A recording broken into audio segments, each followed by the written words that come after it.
Welcome back to the Once You Know podcast. I'm your host, Amy Shaw. Today, I'm dipping into a territory that is so deeply important to me and impacts me myself. But what I've noticed massively over the last sort of 12 months is that so many people are going through the same things. And I think it's really, really hard because this involves parenting, it involves your inner child, it involves being a parent yourself and the impact that you want to leave on these children. So I really want to talk today about mirrored soul contracts. So these ones are really beautiful multi-lesson learning contracts. So these ones come in and they can be really, really brutal because generally what we'll do is our soul will choose an experience to bring into this life so that we can heal. So we will either bring in a child that is exactly like us or represents the parts of us that are most damaged or that are triggered or need healing to be able to make the change for our soul, but also for the future souls generations. So this is it's a really personal one for me because I have a beautiful mirrored soul contract and I am also a mirror soul contract to other people. So this one has lots of multi-level learnings throughout it. And it's about really starting to understand and peel back the layers of what it actually looks like and how to work through it. Because generally 99% of the people are working through it, but not understanding how to move through it, how to communicate through it, how to change the patterns that we grow up with so that we can actually become the parents that we want to do. So this is a really powerful conversation that I want to dig into today and to really give some language and some understanding into why these relationships happen and what we can learn from them.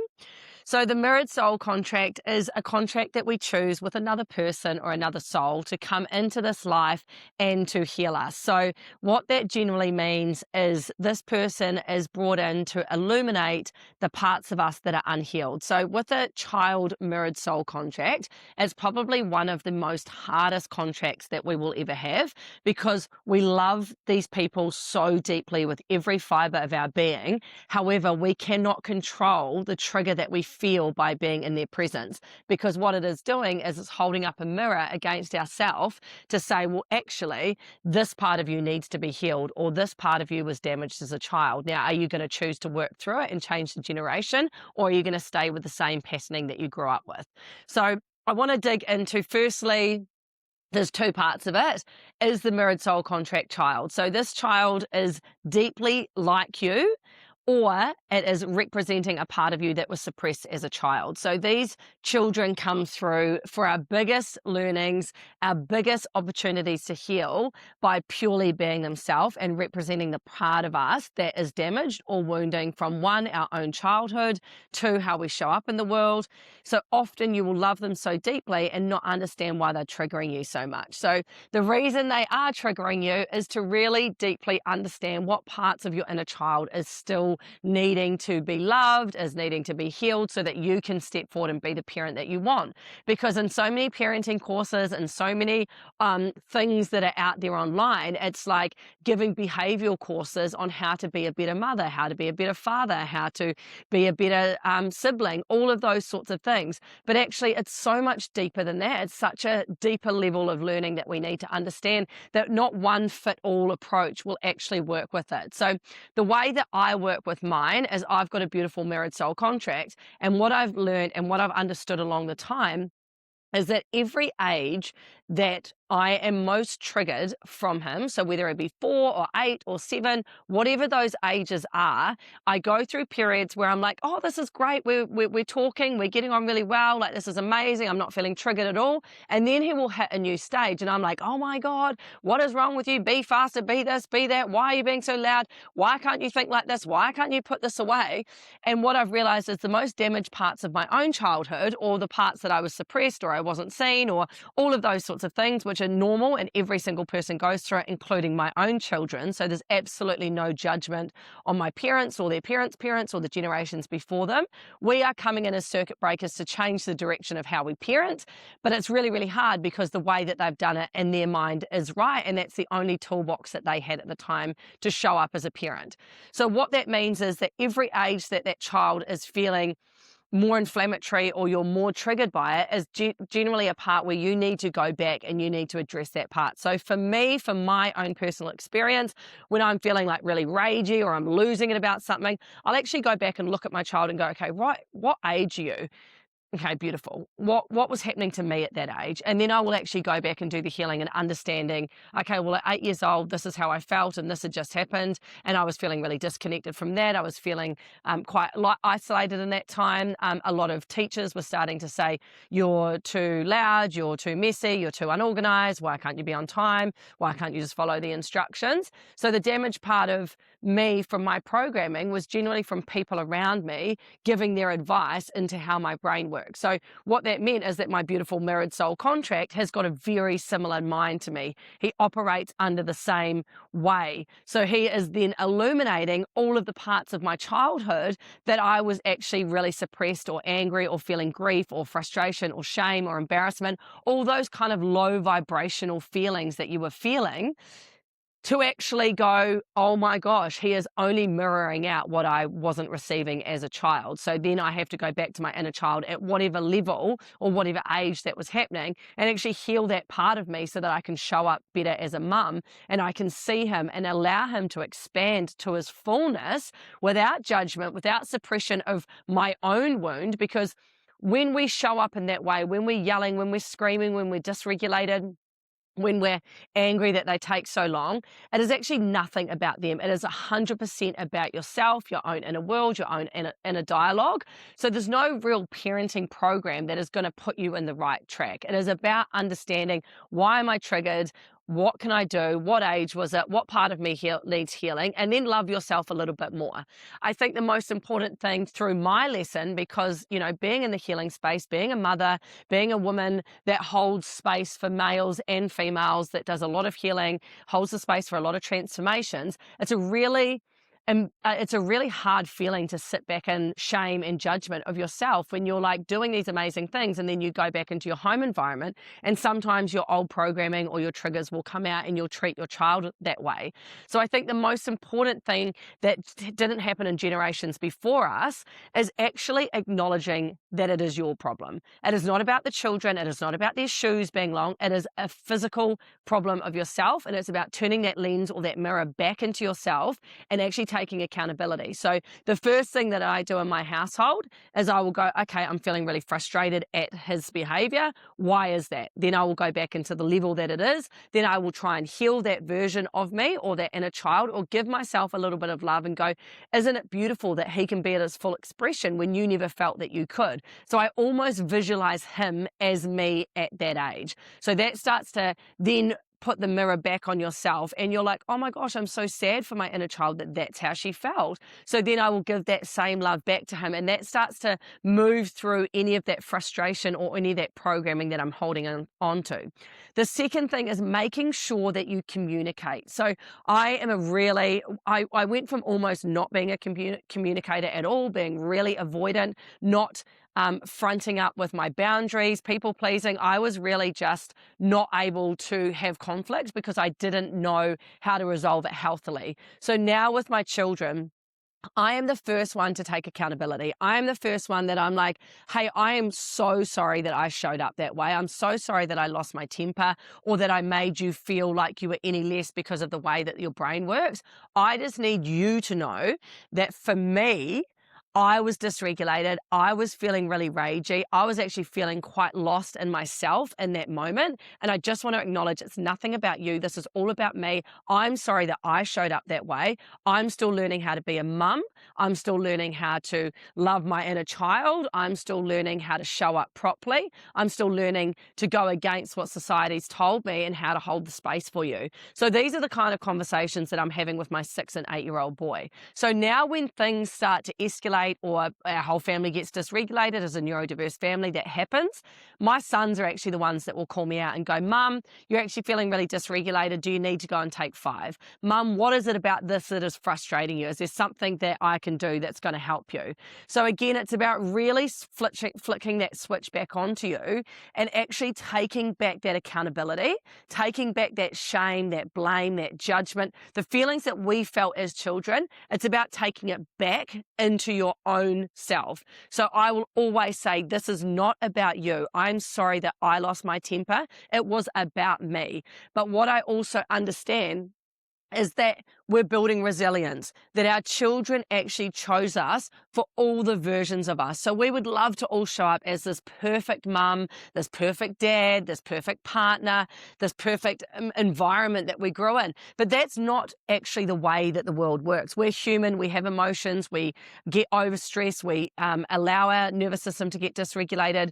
Other environments that are happening outside of our home will then stress us out, and we bring that stress back into our home and back into our children because our tolerance is less. So I always make sure that my children know it is never about them. It is a me problem. It's my old programming, my wounds, the part of me that shows up that I don't like, so that they actually can move through life and say, that wasn't about me, because it never is about that mirror soul contract. It is always about yourself, but you lose control of it because you can't see the lesson or the multi-level learnings within the environment or within the situation that you're in with your child. So I always make sure I say, it is about me, it's not about you. So my children aren't carrying, I'm not good enough, my brain's too messy, I'm not good unless I'm not seen, I'm not good unless I'm not fast, I don't fit in here, so it starts to erode down on their own self-worth. So by having those conversations and talking to your children like adults and like the healing that you are doing, it changes that blame, that shame, that shift, that judgment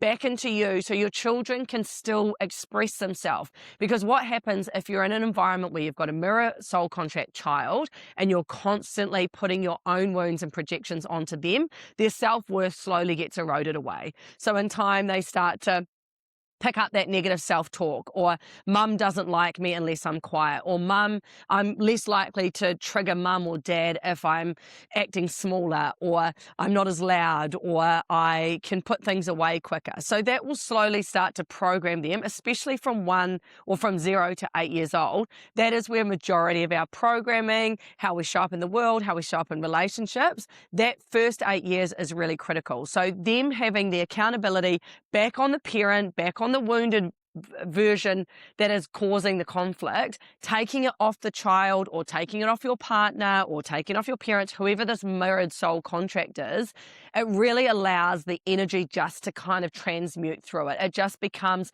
healthy, it becomes stretchy, it starts building capacity for both the mother or the father and the child. So it is such an important one to have those big communications. I think what we sometimes forget is that we are programmed ourselves before we become parents. And then we get to the programmed version of us as a parent, and it's not exactly how we visualized it to be. So then what happens is we drop straight into shame, we drop straight into guilt, embarrassment, fear, because we're fearful that we're actually damaging these children from our behavior. So all that does is it pulls you down into a lower vibration. So when we're at a lower vibration and we're not sitting at such a high frequency, we then start to mirror in more of it. So chaos is like, oh, this is my vibration, I'm in. So the kids get more chaotic. Oh, I'm going to keep bringing things into this frequency to expand the story of this is what our home looks like. I'm just a yeller. I can't help but yell. It starts to shift it when we start to have these conversations, take this accountability. We start to understand and love ourselves more in this moment of saying, I actually just need to love myself more.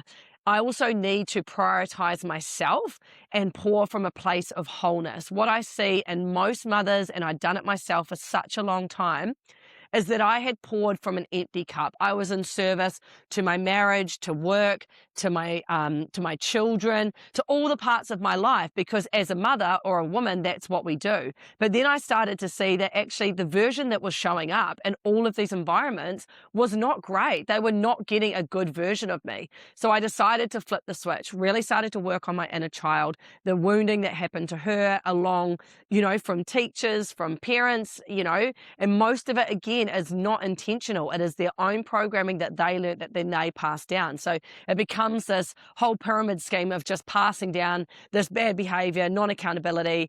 People aren't vulnerable enough to take accountability and to look at themselves because it's hard. You don't want to be the yelling mum or a version of that. So It's really about making sure that when you are doing it, you acknowledge the shame, the guilt, the embarrassment, but then you start to raise your vibration. Now that happens through play, through joy, through nature, through grounding. So if you've had a really bad morning with the kids, it's not about sitting at home and just being like, oh, the day's ruined, and because then it will be ruined. It will continue to build on it. Everyone's sitting in the same energy. So for mine, if we've had a bad morning, I'm like, right, let's go watch the sunrise. Right, let's go for a hike. Let's go out in nature. Let's laugh. Let's play. Let's joy. So it shifts all of the energy, all of the frequency around you. So then you can start building again, because we're constantly trying to lift that frequency in our home with our children. We're trying to allow our children to adjust and sit in a frequency where they feel safe to be themselves. You know, most of our life now, or most of my healing has been unlearning. It has been unlearning what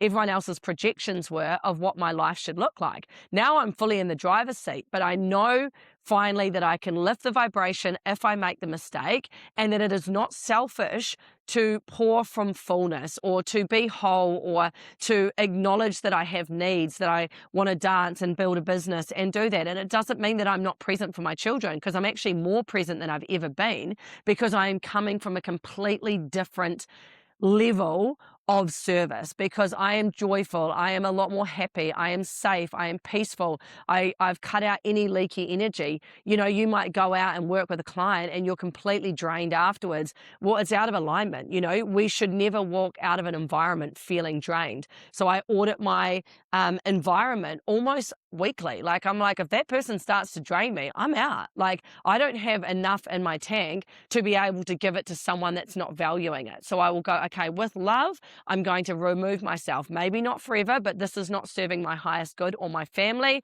or my own energy levels at this time. So I'm acknowledging this and I'm pulling that energy back into myself, and I will revisit that at another time. So it's about constantly looking at, where is your energy leaking? Where are things starting to fall away? Where do you walk into the house feeling the most frustrated? Take an extra 5 minutes before you walk in the space to sit in the car and do a meditation. Allow your nervous system to regulate, to drop down into a lower state, a more supportive state, that then you can go in. And then you will find that the whole entire house is on that frequency. So they're like, oh, okay, mum's on this frequency. Children will just open and expand to whatever is around them. So if you're walking in stressed, they're probably going to misbehave. If you are avoidant, they are going to become more naughty. If you are not giving them attention, healthy attention, they will crave it out in an unhealthy way, with tantrums, with behavior, with fighting with each other. So again, if we can be the tuning fork before we walk into that space, it completely changes it. I will never, when I say that, I am not perfect, but I will very, very much try to always release what has ever happened through the day if it's feeling heavy and stuck, before I enter into my children's orbit. Children are like sponges. They will literally pick it up, run with it, absorb it, and become it. So it's about spiritual hygiene. It's about looking after your own energy fields and making sure. So as you do that, you start to lift that vibration. You start to acknowledge, you start to have these big conversations with these tiny little people. I mean, I'm talking from 3 years old. We should be having this conversation. I'm sorry I yelled. This is about mummy. This is not about you. This is about me and how I showed up and I was stressed. Whatever wording you need to do to take that accountability back off their own internal self-worth and back into yourself. And then you can transmute it by loving yourself more and understanding that you're only showing up with the capabilities and the toolbox that you have to be the parent that you are. So just to finish on that, our children also choose us for all the lessons. They don't just choose us for the healed version on the other side, because that doesn't exist. We are never healed. We are always walking through different levels of trauma, lessons, expansion throughout our life. So it is really, truly making sure that when you start to move through those, when we start to move through all of that those children are not going to be damaged. Releasing any fear that you're going to fuck them up, or that they're going to feel a certain way, or that they hate themselves because of you, or you're going to give them mental health issues, or you're going to teach them to yell. We are the circuit breakers. So they chose us for that version. They chose us for the healing version. And then they chose us for the version that's, changes the direction of not only yourself, plus that child, it's also future generations to come. We are changing the way we show up. Just recently, someone said to me, I won't say who it is, but very, very close in my life, you are too good to those boys. And it was meant as an insult. And I was like, thank you. Thank you so much for that. So again, that was someone else's projection that your children played up that day because you are too good to them. I don't know how many people have said to me recently or over the last 2 years, you're too soft on those boys. You are too this, you are too that. My boys have got strong manners, strong values, a strong moral compass. They stand up for their friends at school. They do not take any bullying. They will know the right way to do it a few times, and then they will honor themselves however they can to protect themselves and their energy so that they are not disrespected. I teach them about their boundaries, and I teach them about how to show up in the world in the way that feels good for them. So remembering as well, everything that we do, they are picking up off us. They are sponging. They are looking for our cues of how we treat ourselves, and that is the biggest indicator of how they will treat themselves. But now I've got to the stage where I'm like, I've created a safe environment for my boys to come home and talk about things that most 6 and 8 year olds don't even have concept for. They are like so deeply connected with me, with themselves, with how they feel, what is creating them to act out like that. You know, the conversations that I'm having with my sons at bedtime, if they have misbehaved, is like, I wasn't getting enough attention, so I thought any attention's good attention. Now, I don't know many other 7-year-old boys that would have the wording for that. But because we have so many conversations, or I felt left out because you guys slept in the same bed last night and had a sleepover, and I felt like I wasn't getting enough attention, so I did this. You know, my younger one is probably more inflammatory. He's probably the antagonizer out of the family, especially towards his brother. And when I'll say, why are you doing that? And he's like, his wording is a little bit more simple, but he is literally expressing frustration of something else, but that is the only way he can get that testosterone and that energy out. So now we're starting to talk about healthy ways. So rage release, you know, it's okay to feel rage. It's okay to feel sadness. All of these feelings are so normal. They are so natural. So now we get pillows and we rage. So we will smash that rage out. We will scream, we will yell, we will move energy through having dance parties and moving. And they're like, we feel really yuck today, Mum. I feel really tired and gross. I'm like, cool, let's chuck on some great big music where we can dance and shake and move things out. So we've learned how to move that energy through our body, but also acknowledging that we are sad. I mean, again, talking about my own personal experience because it helps others. I was told last week, you are so emotional. Why do you have to be so emotional? And I was like, thank you. Oh my gosh, thank you very much for acknowledging that. Because for most of my life, I didn't cry. I didn't show up the way I wanted to. I suppressed and I swallowed all of that energy. I swallowed it all and closed my throat chakra. I tried to be smaller, less emotive. And now I am the full expression of myself. I cry when I'm working with clients. I mean, I've just done a beautiful workshop today with 20 women around connecting them with people that had passed. Now, I felt all of it. I was crying through it. I was blubbering. I held myself together enough to hold the space.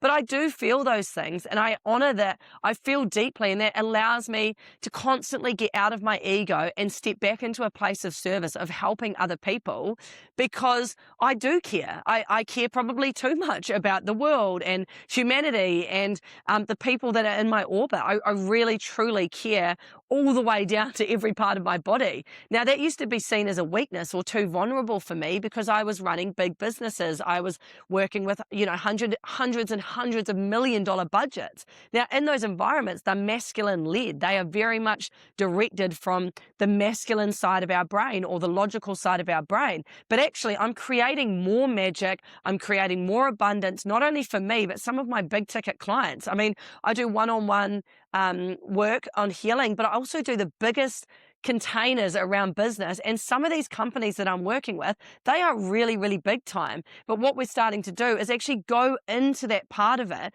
but I'm emotionally connecting them with their soul, what they came to do on this earth, then looking at their most abundant timelines, looking clairvoyantly. So again, me having such a depth of feeling and range has actually allowed me to be the leader that I wish I had. And that doesn't acknowledge all the leaders that I did have, because I had some of the most amazing. Some of them were so deeply in their masculine, but I learned a lot from it. But I knew that I didn't want to lead from that place. I didn't want to parent from that place. I didn't want to be a wife from that place. I didn't want to show up in the dating world from that place. You know, this version of me now does feel everything, and I get really upset and I get really excited and I get really joyful. So I allow myself. So now when someone's like, you're so emotional, and they mean as an insult, but I'm actually like, thank you so much, because I've worked really hard to pull off the layers of armor to feel all of this. But what it means is when I'm betrayed, I'm so much more hurt, and I will revert and I will pull myself completely out of that environment.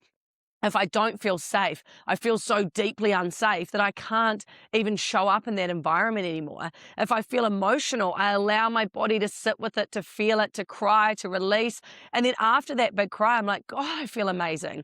If I'm raging or angry, I will go into a meditation or go into a rage release practice or activation, and I will release all of it, and I will feel that primal rage coming out of my system, because then I'm not projecting it onto someone else. I'm not projecting it onto a date that I went on, or to my son when he comes home and he's forgotten something for the 150th time.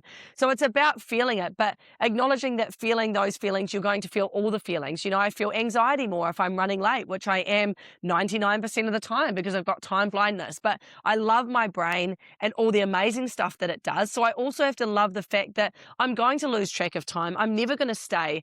You know, the event that I did today, you know, did run over again, probably an hour, because once I'm there, I'm so deeply present in the environment or with the people that I share my energy with. So that's a little bit of a detour off it. But again, it's allowing yourself to feel all these feelings and not letting other people outside of your own family unit put projections on how you should show up or how you should raise your children.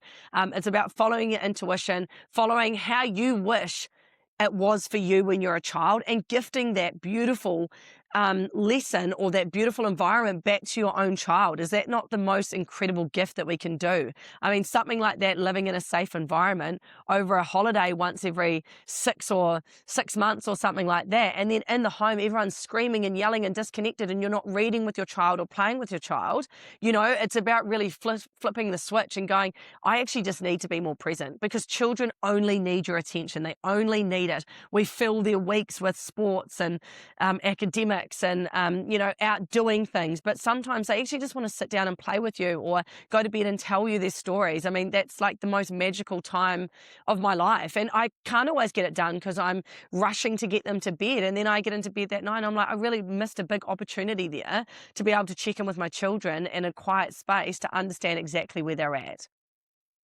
So yeah, we are the generation breakers. We are the circuit breakers. We are here because generation after generation after generation after generation before us only knew the one way, which was hard. It was logical. It was showing up in the right way. It was working hard. My children are the opposite. I'm like, you work doing whatever you want to do, find out what your soul's purpose is, and then build your empire from it. That's what I've done. Lots of people told me it was wrong. Now I'm the most abundant in my most aligned timeline that I've ever been, doing work that I fucking love. I get up and I love it, and it makes me feel so good to know that what my own learned experiences can help other people. So yeah, so there's so much in it, but what I want to take away from this one, and I want to keep it short today, is to release the shame, the guilt, the fear of fucking a child up by showing up the way that you are. They chose you for the healed, the unhealed, the learnings that you will do together. So honor that. If the journey before hasn't been smooth, you haven't been a great person, you haven't shown up well, there's still the opportunity to change it, but it's not as easy as just saying, I'm going to show up and not yell anymore. When you yell, understand why. Am I dysregulated from something else? What is happening in my own world at the moment that I'm feeling, bad for? Just recently I did it, and it was something completely not even about my children at home, my own self. It was my own inner child. A part of me had been triggered from my son that was also playing out in the real life. So it was like combating, and it was like building, and it was creating this like huge, massive ball of energy. So I was completely dysregulated. I felt disconnected from my children. I showed up in the wrong way. So again, I had to take full ownership, sit down with my children, say, hey, this was about me. I'm really sorry. They understood it. They also didn't take any of my projection on board. And they were like, that's fine, Mum. We understand that was about you. Then they go into their world, their self-belief, their self-worth is still intact, and they understand that it's okay to not be right all the time. It's okay to make mistakes. It's okay to yell at your kids sometimes. It's okay to, be disconnected for a whole week because you've got all this other stuff going on and you're not showing up for your kid in the way that they feel seen and safe. That's just a window of energy that you're in at the time. But the longer you sit in that energy, then it just becomes normal. That's when the issues start to form. So it's about understanding it, peeling back the layers, understanding the age of it, giving yourself and your inner child so much love, because it's the things that you didn't receive that hurt the most, and then hurt people hurt. So you just have to go, I'm hurting, and before I hurt someone else, I'm going to deal with why I'm feeling sad about it. What part of me needs more love, more compassion, more gratitude, more understanding, and then you start to build it up. And just understand that we all go through different lessons. Our children will go through different lessons. They will go through environments at school that will make them show up different at home. We are all doing the best that we can with the limited understanding that we have at that time. So yeah, understanding is really, really important. But it is just about really making sure that through these environments, through these soul contracts, you don't lose yourself in low vibration feelings. You don't lose yourself in being a bad mother or creating a narrative more and more and more that this is just who I am, this is how I show up. I used to be a yeller. I very rarely yell now. Sometimes I get it wrong, but then I have that conversation. So I knew I was never going to be perfect. And sometimes I struggled. I'd be like, I'm a healer, I'm holding space. And then, I'm not showing up well for my children. But we are human. We have so many emotions, especially as women. We have so much pressure on our shoulders to show up. And equally the males, the males have got so much. They are in accountability energy at the moment. They are waking up into their divine masculine. We have been carrying the light for quite a long time in our divine feminine. So we are now starting to drop into it. It's starting to become easier for the ones that have kind of, dipped into the work and really stayed consistent in the work that we're doing. But the poor males, they're right in it. I actually feel for them at the moment. They are so deep in accountability and rewriting the generations to come before them. So there's a lot of there is a lot playing out for them. So for young men, we are trying to teach them how to show up for the divine masculine, for the divine feminine, for the feminine in us, for being a father to daughters, being a father to fathers. I'm really teaching my sons not just how to be for themselves, but how the generations next to us should look. How can we change the trajectory of what has happened through our ancestral line from the ancestors before us? We have really had a cookie cut approach to how we raise children. Now, the older generation are going to judge. Let them judge. Let them have their opinions. Let them project their own childhood back onto you, which was then given to you as a child, and now they will try it again. You can raise your children the way that you want to, but you have to do it from a place of wholeness. You have to do it from a place of understanding your own wounds, your own trauma, your own childhood, and realizing that no one else can impact us. It is such a big thing that I always teach, and I've always done to myself. Sometimes it will, but generally we should be able to go through the world untriggered to the most that we can. And when the triggers come, we bring them forward, we use those shadows, we allow them to become part of us so we can transmute it. We cannot outrun the things that have happened to us. We cannot outrun our programming. All we can do is unlearn it, and then we can start building it from a different place, from a different frequency, understanding the children that are coming through now are more expansive, they're more sensitive, they're more neurodiverse, they have got all the things that are missing from this new earth, from this lighter space that we're coming into. We want to be able to live in our full expression. I think for so long, it's been controlled and it's been dictated of how we do things, but it's all within us. So again, it's just about keeping it that frequency at a higher rate, checking yourself before you come into the house, loving your inner child, understanding that your children chose you for this reason, and how can I change future generations in the future, how can I change my children's children and my children's children's children so that they don't have to go through the lessons that I went to be able to fully become myself? Because everyone became the same for probably the last 20 years. Now everyone's coming out. So the plain ones are sort of getting left behind almost, because everyone wants a fuller expression. Everybody wants to be more, to be fully authentically themselves, to be accepted for exactly who they are. And it's about having the guts and the boundaries and the self-respect to let go of the things that you have outgrown and start to bring in the version that you want to be as a mum. I'm so clear on the version that I want to be for my sons. So I constantly visualize that. I am calm. I am safe.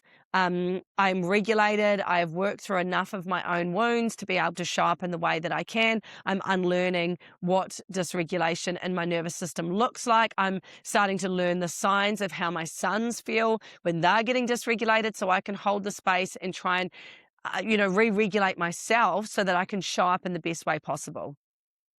So mirror contracts are hard, but they are also the biggest learning tool that we have in this lifetime. But it is about giving yourself grace, giving yourself understanding, knowing that your children chose you for this exact version of yourself. As you go through it, you get to teach them, you get to lead them through all the changes that you do so they can have their self-respect, they can have their own self-worth, and then they can choose how they show up as parents as well. So anyway, hopefully that was helpful today, because I've deeply felt that myself lately. I've hit some ages that have been really traumatizing for myself that I've then projected onto, especially my mirror soul contract child. And also one last thing is just understanding that often we will have a child that triggers us, and then we will have one that doesn't. So also, especially for mums that have got boys, we were given the masculine love that potentially we didn't receive as young children. So it is about understanding that each child brings different lessons, different learnings, different frequencies into your life. Some are there to teach you unconditional self-love. Some are there to teach you how you can be loved in your fullness. Other ones are there to teach you the lessons and the triggers and the traumas that you have. So it's about looking at all of your family and knowing that you love them equally, that there's no judgment, that there should be no shame held, that you can try and hold the space equally for all of your children, but letting them know as well. Sometimes I'll actually say to my son, he'll say, oh, it's so different with you and the other one. And I'll actually say, well, yeah, I'm really sorry. It is. And I'm sorry that you feel like that, but our brains are the same. And I look at myself as an inner child, and I wish I had the compassion that you have and the confidence that you have and the self-respect that you have for your mind, and that you challenge me and that you allow me to see you for your wholeness. So I have these conversations that it's not about you, and I'm sorry that sometimes it feels easier, because one of my sons is here to teach me what it is to be safely loved by the masculine, and then the other is here to illuminate my flaws so that I can heal my inner child. Now, that's not always going to be the case, but those are the contracts that are in place at the moment. So I talk about those because a child's going to know if a relationship is easier with another child, but actually equally I love them exactly the same amount. And that's what I say to them all the time. I love you both equally so much, and that we are here, and I always say with one of mine, we are here to teach each other. We have got the most amazing mind. We get to see things that not everyone sees. We are connected in an energetic form. Like, we are going to have this bond for the rest of our life. We've got the eyes that are the same. We can find each other in every lifetime. And then when I'm talking to my other son, I'm like, I'm so deeply grateful that you showed me what love can feel like. So it's about actually just, you can't ignore it, energy. It just gets bigger and bigger. And if it's not explained correctly, sometimes your children will feel you like that person more, or that's easier, or that's what it shows up like that. So it's about having big conversations. We were never taught as children to talk about these things, but the damage that not knowing does, or feeling an energy and not understanding it, is where the damage will come. That is when the children will start to feel their programming not worthy enough, all of those levels of it. So it's about having the conversation so they understand the things as it's going through. And again, they realize it is not about them, and that also I am here to trigger you, you're here to trigger me. And we talk about it, we laugh. He's like, oh my God, Mum, you annoy me so much. I'm like, yeah, because I'm your mirror contract, remember? We chose each other so we could be the best versions of ourselves. I almost make it into like something really special. And something so big, because it is. I'm like, we literally chose each other before we came in. And if I can show you one thing, it's how to stand in your power, how to be authentic, how to own yourself and love yourself, even through what I say to you, because I'm just projecting my own wounds onto you for being too much. And I'm like, you call me out on it, son. Like, how wonderful that you can teach me and I can teach you, and that we love each other so deeply, that we are so lucky we get to, do this life together and challenge each other and love each other. And we do. And, it's just the most magical thing. But not saying those words and not having those conversations are the worst. We are never perfect parents. I'm never the perfect parent. I don't, I'm still working through all parts of me, but all I constantly bring back to is I want to be the safe space. I want them to not take any of my stuff with me, so that when they go out into the world, they're not projecting it back into the relationships they get into. They're not seeking validation outside of something else. So it's this magical, beautiful soup of multi-level learnings and, expansion that happens with all of our contracts. So yeah, soul contracts are a wild one. Me learning about the ones in my life literally changed the trajectory of everything that I did, everything that I became, the mother that I became, because I'm not perfect. And sometimes I'll say to the boys, one day you're going to look back on this late mum of craziness who's like, let's go watch the moon, or let's go get up at 5 o'clock in the morning so we get the sunrise, or let's take Cocoa Pops to the beach and have ice creams at 6 a.m. I want them to remember all parts of me, like the inner child that I didn't get to be, the inner child that still wants play and joy and all of those sorts of things, and that shows up and, is the loudest one at cross country when you're finishing the finish line. Those are the memories that I'm like, that's the legacy I want to leave for you, but not just for you, for me. Like, my legacy for me, my most important thing that I'm leaving in this earth is my children being safe and secure, and that I have left a legacy of adding light into people's lives. So just think about what your legacy is. When I was in my hustle culture, my legacy was to be rich. It was to have a nice car, to have a bigger house. I love my house. It's like a yoga den. It's beautiful. It's in a good area and things like that. But I don't want all of those things. I want to be present and connected, and I want to have time and space, and I want my children to know what it felt like to have a mother that was present and at every finish line. And, it's about really crafting what legacy you want to lead. I still want to be abundantly rewarded for the things that I do. I want to travel. I want to experience culture. So it's really just about totally letting go of everything that you've learned, unlearn it, and then rebuild the structure of what you want your family to look like. So anyway, I'm so deeply grateful for everyone that joined in for this conversation today. I still have a beautiful list of guests that I want to get to, but with my brain, it's kind of like an extension of what's going on in my life, but also my time restraints. So I'm going to leave you with this all today, and I'm really, really deeply grateful for everyone that is on that podcast and that listens to my podcast, and hopefully it can give you some nuggets of help through some of those times where you feel really isolated. So again, I created this to give wording and understanding to what we are going through as women, as spiritual people, as non-spiritual people, as humans, as all the things. So I'll leave it with you today, sending so much gratitude and light, and just want to let everyone know as a finishing note, you're exactly where you're meant to be on the journey that you're on, and that we can continue to expand and grow from that place. So enjoy those beautiful soul contracts, whatever they look like. They can be your children, they can be your husband, they can be your father, they can be your mother. So just really honor that we are often here to trigger people into their own healing, but again, making sure you give that back to them. So I am also a mirror contract for somebody else, and I've learned now after years and years and years, it's not about me. So I just have to let them keep that, and they can stay into that energy themselves, and I don't take that on board at all myself, because I've done enough internal work and love on my inner child that I'm like, that's actually nothing about me, so I'm going to give that back with love and gratitude. So anyway, thank you very much for listening, and I will talk to you soon. Biggest love. Bye.